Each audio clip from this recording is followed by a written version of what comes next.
I am a part-time hairstylist, a full-time mom to a 2.5-year-old daughter and a 6-month-old daughter. My name is Francesca Hammersmith, and I am a miraculous mama.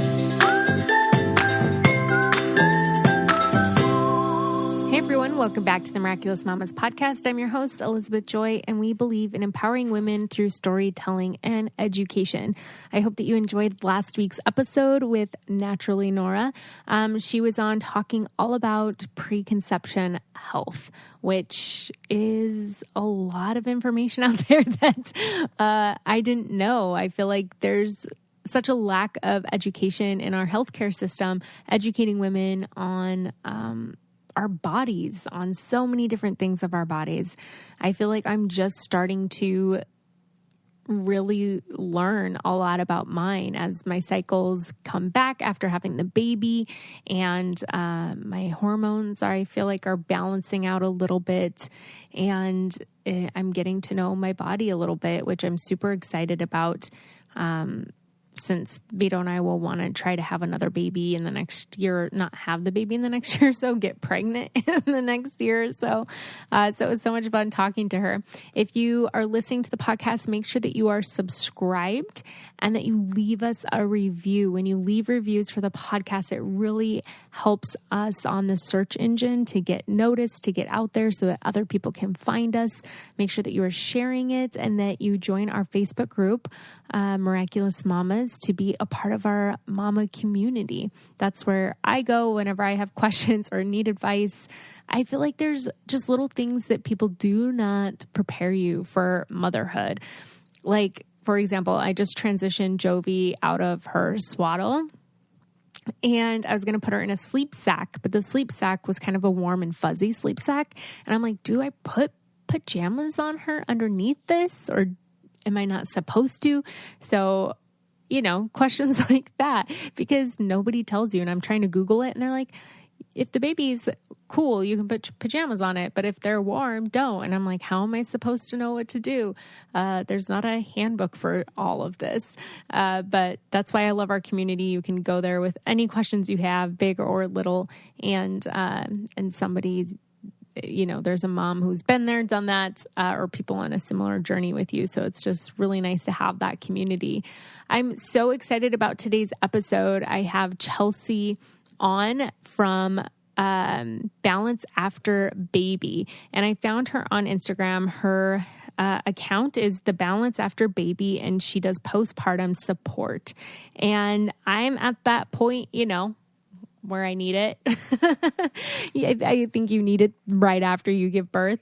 And we just have such a great conversation talking about postpartum. She's an occupational therapist and a postpartum support coach. And we just really dive into it. A lot of the things that maybe is lacking out there, the support that we need, and just kind of covering, topics of the normal feelings that can come up in postpartum that, again, might not be talked about. And there is a line between what's normal and where you might need help. I had shared on Instagram a few weeks ago about how sometimes I lay in bed at night and I get scared that somebody's going to break in my house and kidnap my daughter, and just the thoughts that come through my mind and how I couldn't sleep and things that were, preventing me from getting rest. And some of that is normal. There's definitely a little bit of everybody after they have a baby has some level of, I don't want to use the word anxiety, but it's just becoming a new mom. You're taking care of a life that you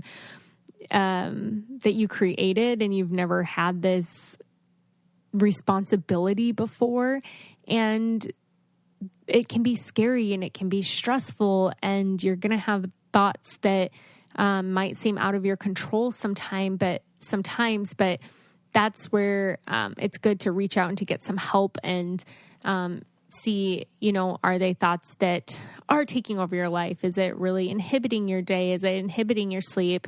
Is it Are they uncontrollable? Are there things you can do to help ease them? I know for me, when that happened the other night, I haven't had it since in a few weeks. So it just happens every once in a while where I have these thoughts that kind of spiral out of control. I was crying. I couldn't go to sleep. And that's happened to me a handful of times since I've had her. It's not a consistent thing, and it's not really affecting my day-to-day living, but I still think it's important just to have people around you to talk about with it, whether it's a postpartum coach or going to therapy, or a good friend to confide in, and maybe they can be a sounding board, or your partner to be like, hey, maybe we should get professional help, or, find ways to work through that. If you go to my Instagram, eSandos, I have a highlight called postpartum. And when I shared that, so many people wrote in and shared information with me on what they do when they have intrusive thoughts. So under that highlight, I have a big list of things to try if you have intrusive thoughts, and it was all advice given from you guys or the people that follow me there. So people who have been through it and done it, and some people even gave professional, advice on there. So if that's something that you struggle with, definitely go check that out. All right, we're going to go ahead and dive into today's episode because I'm so excited for you guys to hear from Chelsea. We keep it real, and she is just amazing. I love the work that she's doing, and I'm so grateful for her coming on to educate us. All right, everyone, I have Chelsea Stivers here, and she has her master's in occupational therapy. Her Instagram account is awesome. It's all about postpartum and finding balance after baby. Not necessarily postpartum, it goes beyond that, but just kind of finding that balance after having a baby. And I'm so excited she's here with us today. So thank you so much, Chelsea, for joining me. Yeah, absolutely. Thank you for having me on. Yeah, I'd love for you to tell us a little bit about yourself and how you got into occupational therapy. Yeah. So,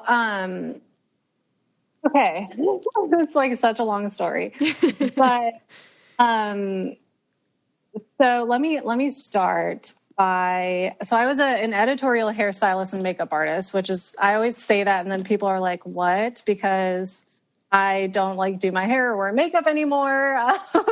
But that used to be very much my lifestyle. So I got to travel a lot and have a lot of life experiences as that hairstylist and makeup artist. I was doing education. I was doing hair shows. I was doing New York Fashion Week. It was super fun. However, the industry just took a lot out of me, and I did not like the direction to which my personal development was going into, the vanity and the materialism and kind of that. I just knew that I wanted to help people, but I didn't know exactly what that meant. So, during those life experiences, I came across someone who was an occupational therapist, and a lot of people don't really know what all that means. So it's very similar to physical therapy in the sense that you do have to know kinesiology and how the body works, but we're also pretty involved with mental health as well. So I have my bachelor's in psychology, and basically we're helping people get back to their daily functions. So a lot of times it's after a major injury or an illness. We're just kind of helping them get as independent as possible through different interventions and treatments.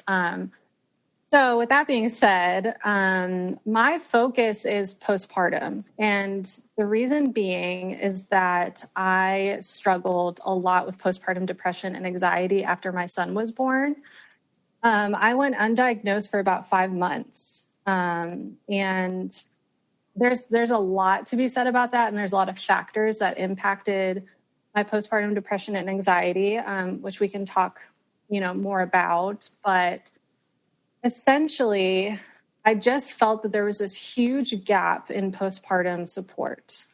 We do so much with preparing women for the pregnancy and the actual, meeting baby's needs, but we never really talk about the postpartum support aspect. And for me, it was huge. I think it's hard for everybody, whether you have any sort of mood disorder or not. But when you have the mood disorder, it's just a whole different ball game. And now with COVID, especially, adding on that extra isolation and then taking away what little support women have, it's been a really big thing. So, my page, The Balance After Baby, is very new. It started in July.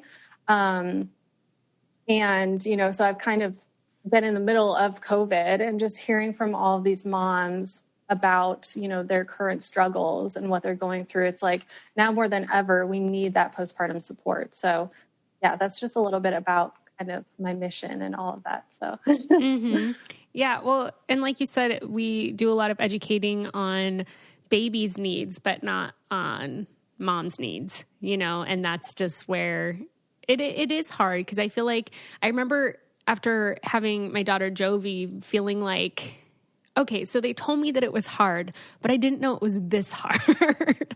Yeah. Like, how come they make it look so easy? And I'm over here being like, what the heck? Yeah. And there are like so many different reasons for that, and there's so much to be said about that, because it's not even just like hard on a surface level. Like, yeah, it's hard because it sucks because you like literally don't sleep, like you're sleep deprived, your body's still healing, but it goes way beyond that. It's like you have almost like an identity crisis because your life has changed so drastically. I mean, the identity thing for me really took me for a loop because no one talks about that, right? And then, just you're almost grieving your old life in a way. At least I felt that way. I think a lot of women feel that way too. Yeah, it's just, we talk about like, buy the stuff that you need for healing during postpartum, like physically, but there's never really talks about, the only thing that I heard was like the baby blues stuff. So yeah, you'll be a little moody, it's like, when you're moody, when you have your period and like, you're crying and you're weepy. And I think what the most important thing is with that is that when you don't feel all rainbows and butterflies after you have a baby, it makes you feel really guilty and really shameful. And I think a lot of us go through that, whether we have a mood disorder or depression or anxiety. I think all of us go through that kind of that shame and that guilt of like, man, like they make it look so easy and they talked about it like it was going to be easy. And like what's wrong with me, This episode is brought to you by Magic Spoon. So growing up, cereal is one of the best parts of being a kid. And I just remember trying all different kinds. And then as I got older, I didn't eat cereal that much anymore because of the ingredients, because it wasn't that healthy. It was hard finding, nutrient dense cereal that you're going to get some good protein in and some nutrients that your body needs. And it's hard to find. So I stopped buying cereal for a lot of years. And fast forward, I ordered some Magic Spoon to try out. And Vito and I have already crushed 4 boxes of it in the last couple of weeks because it is so delicious. You know how sometimes you get something that's healthy, but then it like tastes healthy and you're like, oh, I can tell this isn't the real thing. That's not true with Magic Spoon. They have 4 different flavors. They have cocoa, fruity, frosted, and blueberry. And I was just going to say that fruity is my favorite because it literally tastes just like Fruit Loops, but blueberry might be. I actually really like blueberry. But then I was like, wait, I really like the cocoa. It tastes like Cocoa Puffs. But the best part of it is that it's keto-friendly, gluten-free, grain-free, soy-free, low-carb, and GMO-free. So you're actually getting some good protein in there. There's 11 grams of protein and only 3 net grams of carbs in each serving. So you're getting some good nutrients for your day. As a new mom, I love being able to have a quick breakfast, and Magic Spoon is where it is at. So right now, go to magicspoon.com/mamas to grab a variety pack and try it today. And be sure to use our code MAMAS at the checkout to save $5 off of your order. And Magic Spoon is so confident in their product that it's backed with a 100% happiness guarantee. So if you don't like it for any reason, they'll refund your money, no questions asked. That's magicspoon.com/mamas and use the code mamas to save $5 off. We thank Magic Spoon for sponsoring the podcast. I feel like another thing for me that was hard was, everyone's like, yeah, labor is hard and all this stuff. But as soon as you have your baby, like it's all worth it. You're going to see them and it's like this amazing thing. And I didn't feel that immediate connection. And then I felt guilty for it. It took me a while, but like, I didn't know who she was. Like, I don't know you, like I grew you and I love you. Like, I definitely felt so much love and care for her. I wasn't like, ew, I'm like, oh my gosh, yes, I love this baby, but I don't feel connected. Like, I didn't feel connected to her. And I know she was in the NICU for a week, and I mean, I cried and, that was very hard. And I also feel like a part of me went numb too, during that. And bringing her home, I was like kind of waiting. I just wanted to look at her and feel that overwhelming and love feelings toward her. And I didn't. And then I had this like, am I ever going to feel that? I'm a terrible mom. How come everybody's like saying, oh, being a mom's the best. You love them so much. And I'm like, yeah, I feel that love, but like, I miss my life before too. So, that was really hard for me. And it did come like now she's like my little best friend and she's so cute and I love her so much. But that connection wasn't there. And I felt like that was something that wasn't talked about. It was like, oh, you're going to have this baby and you're going to have this immediate connection. And I didn't. Yeah, it doesn't happen for some of us until a lot later. Like for me personally, I always tell people, I think I'm just not a baby person because I need my son to communicate with me. I need him to look at me. I need him to express that he knows that I'm his mom, right? And now that he's older, he's almost 2, and him and I have a very close bond now. And are very connected. But if you would have asked me that when he was 2 months old or even 6 months old, I would have told you that I don't think that we're ever going to have that strong of a bond. I just didn't, I couldn't see it. I couldn't see it. So I totally understand that. And I don't, sometimes I think that people have revisionist history too. So I think that when they talk about feeling that bond even before the baby's born, or I sometimes just question that a little bit, just because I think that sometimes our brains have a way of revising history to make us feel better, and to get rid of that guilt a little bit. So I do wonder sometimes if all women kind of feel this way in some aspect, or, maybe they don't. I don't know. But that was my experience. It was very similar to yours. So. Mm-hmm. Well, and you had talked on kind of grieving your life before, and I felt like that was also something that wasn't brought to my attention. And I have, like, especially like Jovi's been going through this, I don't know if it's a growth spurt or a regression or what, but I am freaking exhausted. And a few nights ago, I was cuddling up to my husband and we were talking, and it had just been like a really rough day and night. And I said, right now, I'm just picturing us on the beach in Thailand where we had our honeymoon, that little house that we rented, and we're back there just relaxing. And he's like, oh, and Jovi's with us? And I said, no, she's not. I'm like, she's not with us. Like, I need, like, it's us. There's no crying baby. We're sleeping in. Like, I'm not worried about the baby running into the ocean or any stressors that could happen. I'm like, no, it's just us. And I'm glad I could admit that out loud to him. And I mean, I'm sharing it with you now, but I'm like, that's something, in certain mommy circles, I'd be like, well, of course Jovi's there. Yeah, no, I know. So, and like, that's the thing too, is sometimes I'm like, I don't know, like, surely I'm not the only one that feels this way, that I feel like, I mean, like sometimes I just want to shake other moms and be like, I know that you feel the same way that I do. You just don't admit it, you know?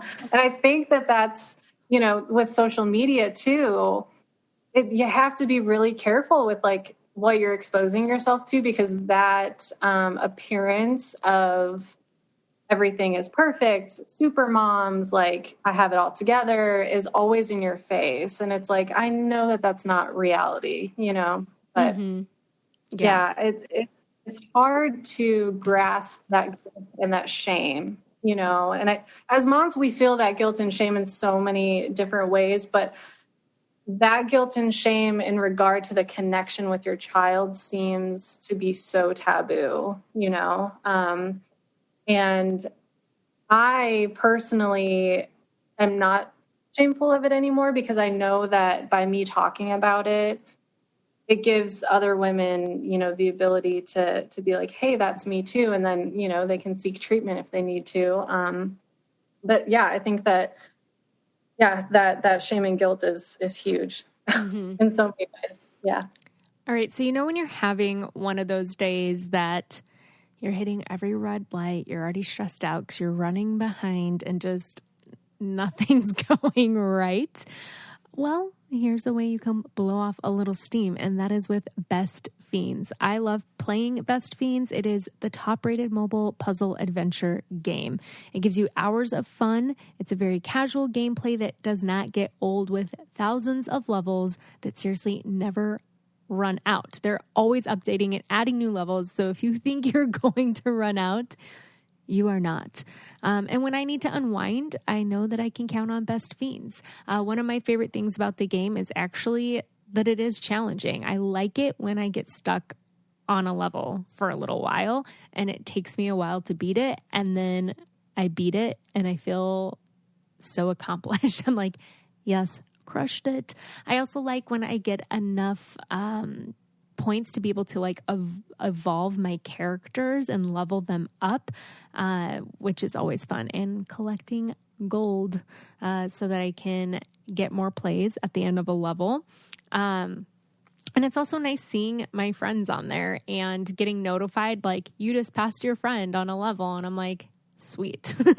It's just an easy way to blow off steam, de-stress, and to have a little friendly competition with some of my friends. And Best Fiends is the can't put it down mobile puzzle game, and it's free to download. And it has over 100 million downloads, and it's a 5-star rated mobile puzzle game that is a must play.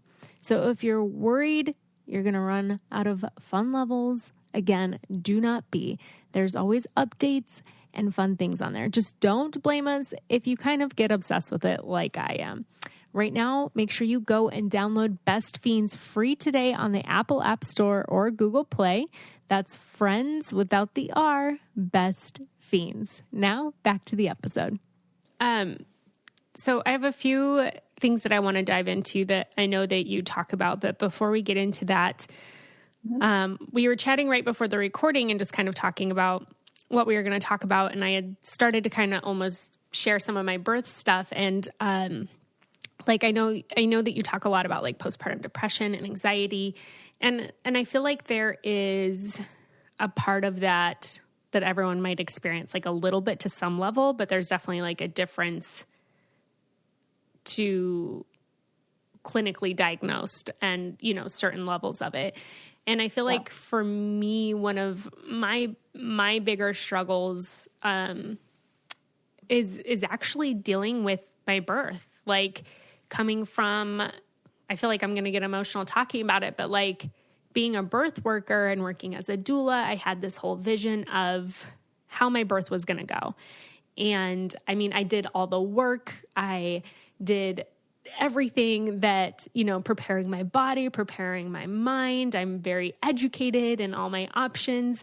And so I also knew that if it didn't go as planned, that's okay, because I'm educated on the pros and cons and risks and benefits and everything like that. And I had an amazing support team. But looking back now, I feel disappointed in myself because I ended up getting an epidural. And and I thought for sure I wouldn't get one because I'm so strong and I'm, you know, like I have a high pain tolerance and, you know, I'm woman, hear me roar, like I can do it. And then after being in labor for 20 hours and feeling like my hips were literally being ripped from my body, like I got one. And even looking back, like talking to my doula, I talked to her about it after, and she's like, you can use it as a tool. Like for me, like it helped me relax and push the baby out. Cause I got the epidural 2 hours later, Jovi was born. Yeah. But looking back, I'm like already have anxiety about my next birth because I'd like to try unmedicated again. And I'm already telling myself like, you can't do it. Like you're weak. Whereas like as a birth worker, when I have clients who get epidurals, I never think that they're weak. I don't judge them on that at all. You know, like I think you're a badass woman who brought a life into this world, whether it's a belly birth or vaginal, whatever. But for me, it's like, I get so emotional about it. Like I've cried over it. I was listening to my birth playlist the other day, like bawling, being like, I couldn't do it. I couldn't do it. Yeah. I think so. I have a couple of things to say. First of all, I totally know how you feel. Coming from someone who I was involved in, you know, the doula and the natural birthing community very much so when I was pregnant. That's how I wanted my birth to go. If it were up to me, we would have done a home birth like in a tub. That's not how it worked out due to a lot of reasons, but our insurance, and we were in Kentucky and midwives are like not certified in Kentucky. It's just like a huge thing. So anyways, I am always very careful because being in the postpartum support community, I work with a lot of doulas and a lot of natural birth workers and lactation consultants and blah, blah, blah. And here's the thing that I really struggled with. Let me backtrack. So I had my son in a hospital. I had a midwife, and I did not get an epidural. I had nitrous oxide, and that's it for pain stuff. My birth was difficult. I was crying for help. My mom was there, and she said that it was like torture to watch me in that much pain. I was terrified. I was scared. I was exhausted. I tried anything and everything. I had a cervical lip. They had to break my water and fix the cervical lip. Luckily they did that. But at one point they couldn't find his heart rate. They had to use the scalp monitor where they put it in his scalp and that was scary and blah, blah, blah. And here's what I'll say. I wish that I allowed myself to get an epidural. I wish that I had someone in the room that said, it's okay to get an epidural and you might need to get an epidural, because the mental and emotional trauma that I felt during my birth, it took away from me feeling empowered for having a natural birth. You know what I mean? So It's like, I just wish that, I think that we get so much stigma from both sides when it comes to natural birth or medicated birth, or I shouldn't say natural because all birth is natural, whatever, but medicated or unmedicated, right? I think that we have so much stigma no matter what we choose, or that's how I felt, at least. I felt I was a complete failure if I asked for an epidural because I was in that community, and you probably felt the same way because you are, a birth doula. And I think that community hyper focuses sometimes on the unmedicated birthing. And the thing is when we're our own worst critics, though, like ourselves. I mean, obviously that was my choice, and it was me not allowing myself to have an epidural.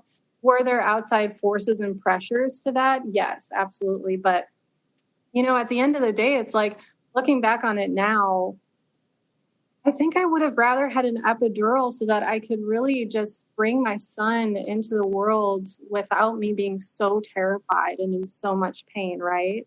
I had so much judgment for people that used epidurals because I was like, our bodies are made for birthing and all of that stuff. And it was a grief process for me, even though I didn't get an epidural. because now I'm grieving the fact that, you know, my son was born into this world, and I just remember them laying him on my chest, and I couldn't even enjoy that moment because I was like traumatized, you know, just like, I don't know how to describe it. I just wish that no matter what a woman chooses, that we can just support her in any way, you know. But going back to your story, like, I really, really understand, you know, that mindset and what you were going through. But my question to you is, do you feel like, where did that come from within you, grieving over that epidural? I mean,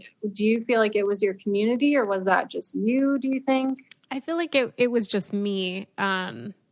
Because I mean, my husband was there and I've talked with him about it. And then my sister was Zoomed in, who's had 4 at-home water births. And she was like, oh my gosh, I was watching you when you got that epidural. I was like, oh my gosh, I should have done that. Like, you know, like she was like she's like, the difference of you, like in excruciating pain and like, just, you know, not being able to deal with it. You know, I feel like the community around me was super supportive. Like, I had a midwife and doula, and they were so supportive. And even afterwards, like I said, being able to talk to her about it, and her, just kind of recapping some of it with me. But I also know that I struggle with, one of my underlying beliefs and triggers that I have is that you are weak.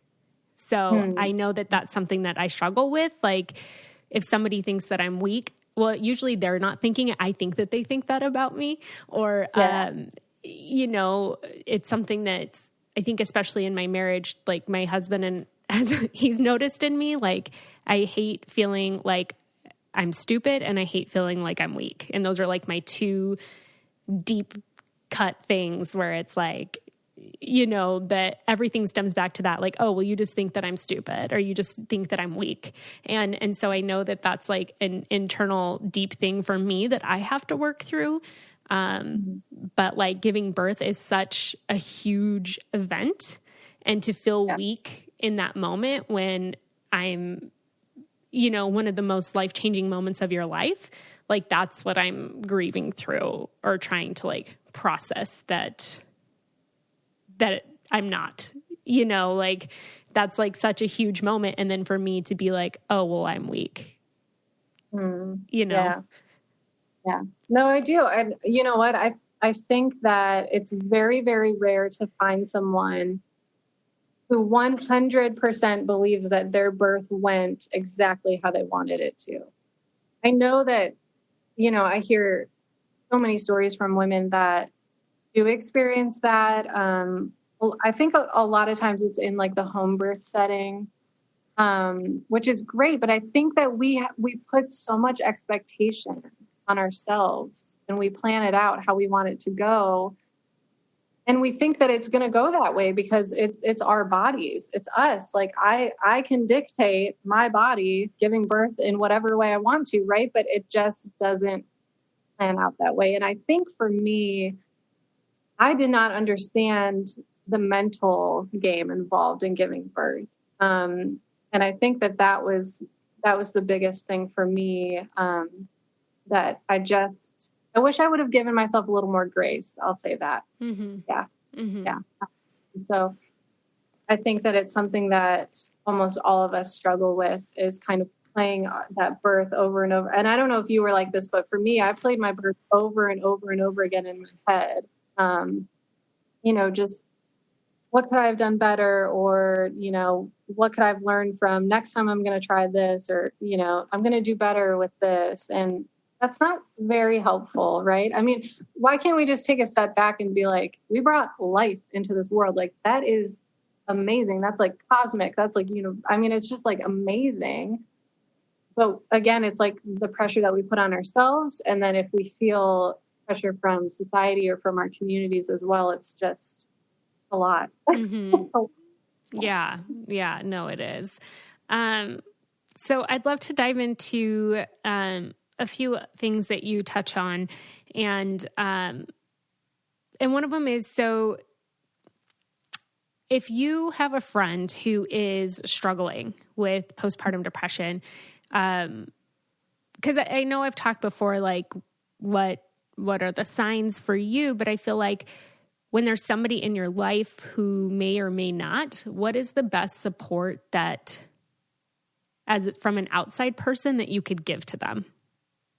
Yeah, I mean, it's tricky. It's tricky because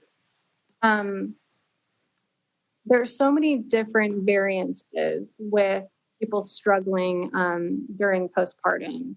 So depending on how much trust that person has in you, really is going to open up different doors and avenues. I'm just going to give you an example. So let's say that I have a friend who was a childhood friend of mine, really good friends in high school, and then we kind of lost touch a little bit, but I can tell from some things that she's posting on social media, some words that she's using, that maybe she's kind of struggling right now.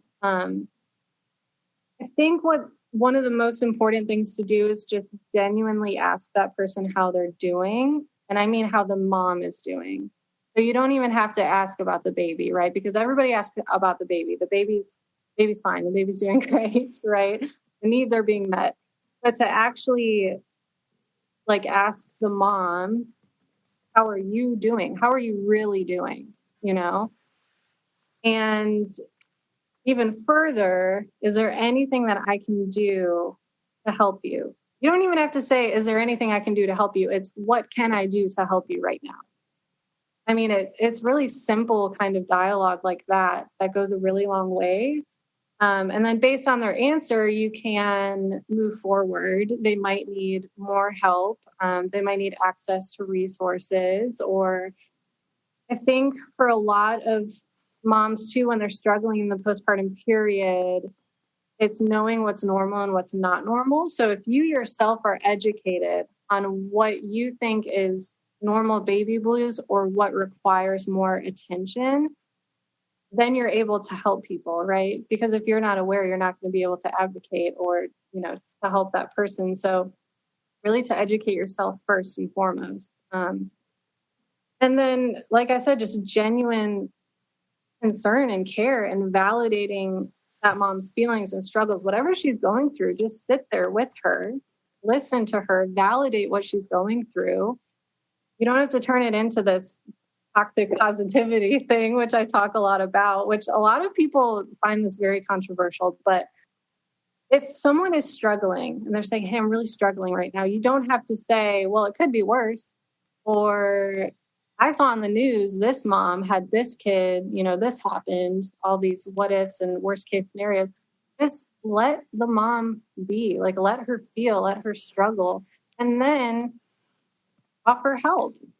What can we do to help you? Like, let me find a therapist for you. What insurance do you have? I'm going to call around and help you find a therapist. Or, let me make an appointment for you with your doctor. I know that things are very overwhelming right now, right? Stuff like that, like, really goes along. I think that people put a lot of pressure on themselves is like, well, I'm so out of touch with that. Like, I don't know how to help someone going through that because I never went through it or whatever it may be. Don't put so much pressure on yourself. Like, just ask how they're doing. I mean, really, that's kind of like that, asking the genuine concern. And then, like I said, knowing resources that are available would be very helpful for you to help someone. So like you said, though, like a lot of people ask about the baby, and I guess it's not even necessarily like asking about the baby. What I'm finding is almost like the questions that they ask immediately make me feel bad. Like, it's like, not like, how are you? How's baby? It's like, oh, how's baby sleeping? Oh, how's baby this? And I'm like, she's sleeping like a baby, which I've been thinking the last few days when people are like, oh, I slept like a baby. I'm like, oh, so you didn't sleep? Like, right. Yeah. Like, I know. what? Yeah. So, like, it's people immediately ask like these almost milestone questions that make you question, like, is there something wrong with my baby? Am I not being a good mom? How come they're not sleeping? And it's like, because they're a freaking baby. Right. Yeah. No, I know.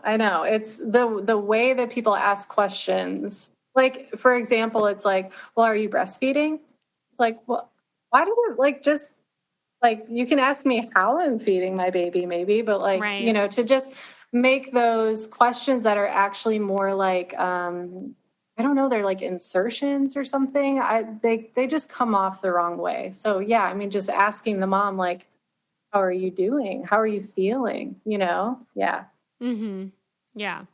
And if you ask about the baby, just how are they doing? How's the Yeah, baby not doing? like, yeah, it's like, well, do you want me to print out my pediatric report and give it to you so that you can stop asking me all these questions? Yeah. Right. Yeah. So I wanted you to touch on commiserating versus connecting, because that's something that you see a lot in the motherhood community. Yes. Oh, it's so tricky. That's a really good one. And that's a really tricky one because there is such a difference. There's such a fine line because, like I said, you want to connect, you want to validate people's feelings, but you also don't want to commiserate to where you're one-upping each other with, you know, negativity. It's not a competition of like, well, I had these symptoms of depression, like yours weren't that bad, or, you know, whatever it may be. So to connect instead of commiserate. So telling your truth is very powerful, right? And I think that it's important to give women the space to tell their truth, to share their birth stories, to share their postpartum struggles. But there is such a difference. So there needs to be a direction after you share your story, right? And the direction really should be to validate and to connect. But then how can we move forward, right? And I think with commiserating, there's no direction to the dialogue or the conversation besides maybe like one-upping each other, which is like not helpful, obviously. But I think that that's the clear distinction, is that you want to be able to connect and you want to exchange stories and validate. Then it's like, okay, so let's look into how we can move on, how we can progress, how we can learn from this, right? And that's a very clear distinction. So an example might be like, hey, you know, we shared our birth stories with each other and we experienced birth trauma. I found this really good Instagram account that covers birth trauma. Like, you know, let me send you over a graphic or whatever it may be. That is the difference in connection and commiserating too. Yeah. But I think that the commiserating is a really easy trap to fall into, for sure. Yeah. That's a really good point that you brought up. Well, another thing I guess that you see with the commiserating, it's not even like right now, you know, like being like, oh, your daughter's going through 3 months, whatever. She's getting up 4 times a night. My daughter's getting up 5 times a night and blah, blah, you know, whatever. Yeah. But you hear it with the future thing. And I feel like that's where it's hard, where it's like, oh, the 3 months is so hard. And they're like, oh, well, just wait till you hit this mark. It's really, you know, and I've talked about before, for some reason, they're like, oh, well, just wait, really bothers me. Yeah, as it should. Yeah. You know, because it's like, I'm like, you know, when people are like, oh, this, you know, some people are like, I feel like the best that I get, and I'm really fortunate for having a great community, is just when people are like, yeah, this stage is really tough, but you're doing great. You know, Exactly. And it's like, exactly. Thank you. Yeah. You know, Yeah. and even when some people share their stories, they're like, man, you know, I had a similar around 3 months, but I just want to tell you it gets better. And, you know, just like things like that, I feel like are super uplifting. And, but you hear, you know, like, oh, this stage is hard. And they're like, you think this stage is hard? Wait till that stage. And it's like, I don't want to wait for it just to get worse. Yeah. Yeah. And also it's like, how does that help at all? Not only is it not helping, it's not even coming from like a neutral place. You're like making me feel worse. So like, that's just a negative, you know? So I know it, but we do that to each other all the time. I don't want to make it like a whole gender stereotype, but I feel like women, we are constantly comparing ourselves to one another, you know, and it's this cycle that we really need to break, but it's going to be hard to break because we're almost conditioned, to to be that way, to compare ourselves. It's funny, my husband's just, even before having a kid, just in general, he's like, it sucks because women are so powerful, but it's like, until women learn to not tear each other down and to just like lift each other up, like we're not going to be able to progress. And I think that holds true to the postpartum support space a lot of times, especially, and motherhood, just constantly comparing what each other are doing. And it's like, we're all in this together. We're all on the same journey. We all need to just hold each other's hand no matter what they're doing, because I think that like 99.9% of us want what's best for our children, right? And so to just come together knowing that, yeah, we're going to have differences in the way that we mother and the way, the decisions that we make, but like, let's just like allow that to happen. It's just, I don't know. There's so much to be said there, but I'll leave it at that. I have a question on, I guess some of this goes into comparing, because I've already felt it once. And then I was like, you know what? Jovi will do it when she's ready. Just kind of the milestones. Right. And, but also like, when does it come to, I remember my pediatrician at her 2-month appointment saying she needs to be doing tummy time, half of her waking time. And I'm like, that's just not going to happen. Right. Like so I'm supposed to just let her scream half of her waking time. Like, cause she hated it at first. And now I've learned, my lactation consultant helped me actually, find a new thing with tummy time to make it more enjoyable for her and get some more time in it. But, and then you kind of almost beat yourself up of like, okay, well, my baby's only doing tummy time this much. Like, how important are these rules that we're following versus like your mental health or trying, like, do you get what I'm trying to ask? I do. Okay. So, this is what's helpful for me. So first of all, I really lucked out, and our pediatrician is amazing. She actually has her own podcast called Peds Doc Talk. Dr. Mona, she's just happened to be our pediatrician, which is insane, but it's so refreshing to me because she, on her Instagram page all the time, is like, do not get hung up on growth charts and like BMI and, really concrete milestones. Coming from an occupational therapy standpoint, for example, we are always told that our baby should be walking by age 12 months, right? From a clinical standpoint, we do not typically evaluate and intervene until 18 months.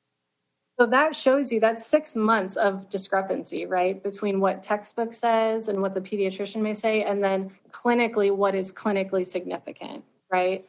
So the mental health aspect of it is, again, we are told that these expectations, we have these expectations because we're being told what they should be, right? So in our brain, we're constantly comparing our baby to somebody else's baby. For example, my son, he is approaching 2 years old, and he's supposed to have X amount of words in his vocabulary, like actually speaking them. He's not there yet. And that gives me so much anxiety, and that's coming from someone who should be a little more relaxed about the milestones because I know the clinical significance, right? But it's really, really hard because that, to me, that comes down to anxiety, and that can turn into obsessive thoughts, which is, indicative of OCD, which is an anxiety disorder. But it's this societal pressures that we put on ourselves, and then it's us comparing our kids to other kids, and it makes us feel inadequate as mothers. And there's probably no worse feeling than to feel like you're inadequate as a mother, because it's not just you that you're worrying about now. It's literally the life that you brought into this world. So there's a lot more pressure. But I do know what you're trying to say. And I think that what really helps is that, especially with milestones, to educate yourself in those milestones, and then to educate yourself in like therapy and like what therapists do for those milestones, it really kind of puts your mind at ease. And furthermore, what's important to stress is that even if your child has a deficit or a developmental delay, that does not take away from, how you feel about your child and who you are as a mother, right?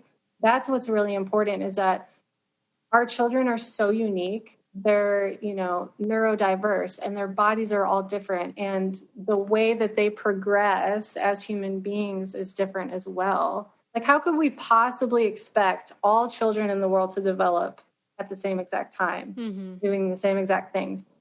It just doesn't happen. So we have to understand that, well, how do I want to say this? I mean, really, that does not take away from you as a mother how much you love your child. I know that we want what's best for our children always at all times, but our children are unique, and that it doesn't take away you as a mother, wanting to help your child, of course, but then just accepting your child. And that's something that we see a lot in clinics, and it's really, really hard for parents, but for us, it's like the quality of life thing. Like, children they're so resilient. But I think, just having that peace of mind of knowing that, but I'm kind of going off on a sidetrack, but babies and children they're so resilient, and there's this thing called neuroplasticity that we talk a lot about, but up until the age of 8, brains have neuroplasticity. So they are able to like heal themselves, and they're able to learn way more than we as adults do. So again, I think that our expectation is that, well, as an adult, it's really hard for me to develop really quickly in this small span. It's really hard for me to gain these skills in a very small span, but children do that. That's how their brains work. So, I think for me, it helps me to be educated in this kind of stuff. So for moms that might have those worries too, I think it helps to like follow content of occupational therapists that are dealing with milestones, because again, there's that difference of what your pediatrician says and then when therapy actually comes into play. I hope that answered the question, right? I kind of went off on a tangent, but no, it does. And it reminds me again of just kind of asking better questions as moms to each other, not being like, oh, I don't know. I think it's like age 4 or 5, they're quote unquote supposed to start rolling over. And so like, instead of asking like, oh, is your baby rolling over yet? You don't have to ask that question. You could be like, oh, how's Jovi doing? How are you doing? And then exactly. If the mom if that's something where she's like, oh my gosh, she's doing so good, she just started rolling over. Like, that's usually like, because I know, when Jovi first laughed, I was like, oh my gosh, she started laughing this week. Like you get excited and you want to share those things. And I feel like it kind of takes that comparison and shame out when you're not asking those direct questions of, how is your baby sleeping through the night? Is your baby rolling over? Is she, like, are they doing this? Yeah. So just kind of as moms in the community, asking better questions. Yeah. And it seems so simple, but there's something to be said about I think too, as Americans, especially, like, we're like fast talkers, right? Like, we have to get a lot of information out. I think that there's something to be said about learning how to just hold space for a second and allowing that person to like respond how they want to without asking the invasive question, right? Because like, if I asked you, well, how are you doing? You're at 3 months postpartum now. Like, how are you doing? And you could say, oh my gosh, like, she just smiled for the first time. It was amazing. Like, moms are going to reply with those little nuggets of information that people so badly want to know, I guess. But yeah, there's something to be said about kind of retraining yourself to just hold space for a second, right? And like honoring what that person, is about to say to you. Like, just calm down a little bit, right? Yeah. So I guess as an occupational therapist, I'd love to just kind of know maybe what are a few of the tips or things that you see with babies developing? Like, are there, is there like a toy that you always see kids using that they shouldn't use or something like that? You know what I mean? Well, I think like, man, it's hard for me to say. I mean, there's so many things that I could say really, but, you know, I think one of the major things is like the iPad, right? Or like the TV, like the screen time thing. And listen, I'm always careful to say stuff about that because I myself am in situations where I'm like, listen, kid, I need like 30 minutes to just do what I need to do. So here you go. TV's on, you know, whatever. So I'm not saying that I never do screen time at all. Trust me. But I think that has become an issue because, and especially when we're talking about speech, because there's just such a difference with having that face-to-face interaction with your child, and just putting them in front of a screen. And it's not just for like visual stuff. Like obviously the flashing bright lights can be difficult for their developing brains, but it's really just that personal and social interaction with you as their caregiver. But also, what occupational therapists always stress is that the most important thing when we're talking about children that are under school age is that they just need to play. Like that is their occupation. So when we're talking about adults, when we're rehabbing an adult, it's like, well, let's get you back to where you can shower on your own, or let's get you back to, you know, cooking or something that you enjoy, like gardening, whatever it may be. But when you're talking about kids, their occupation is to play. And so what I always encourage parents to do is just to let them explore the world around them. And it can be as simple as letting them touch different textures of things, right? Like, oh, this is the plant. Here, let me show you how we touch plants or leaves or rocks or sand or just toys that have different textures. That's what I want to say more than like, don't use this toy or this toy or this toy. It's more of just getting different textures and different sensory experiences for them that are developmentally appropriate, right? So like, you know, you don't want to put like I'm trying to think of like a bad example of like what you shouldn't do for a baby, but just common sense stuff, really. You don't want like flashing bright lights in a baby's face, but think about those senses, right? So think about all those senses that we have. So sight, touch, taste. A big one that people forget about is how your body feels in space. So kids have a hard time with this because of our primitive reflexes. You'll see babies like shake and move their arms like this, you know, and they can't control their startle reflex.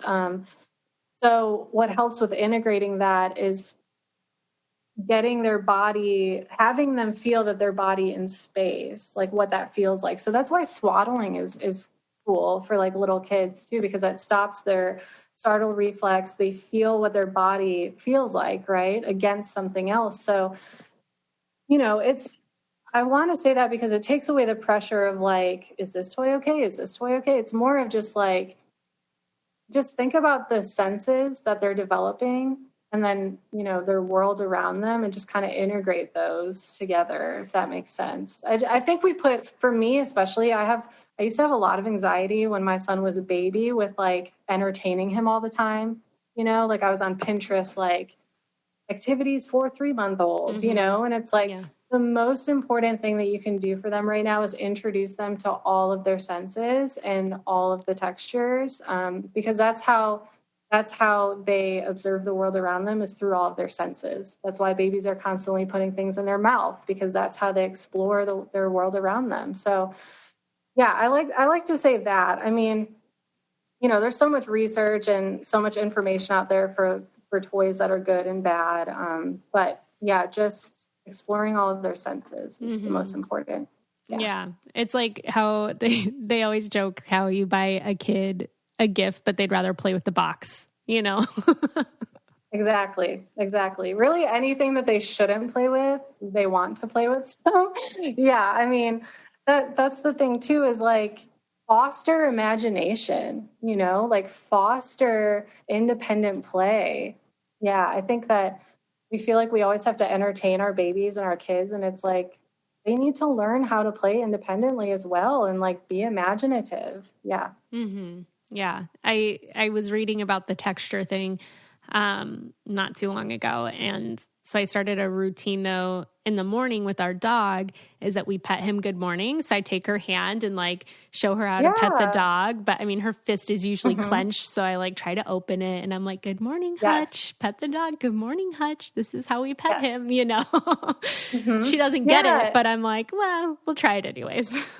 It's little examples like that. And then it's also like, take the socks off your baby, take the shoes off your baby, let them walk around barefoot. I mean, truly, those little things help so much as opposed to like, $150 fancy wooden toy collection, like truly that's what's important. So yeah, that's a good point. Yeah. Thank you so much for sharing that. I'd love for you to share, just some of, you have online courses, right? So I'm making them. Yeah, Okay. they're not ready yet, but yeah. So as of now, what I do really is just a postpartum support coach.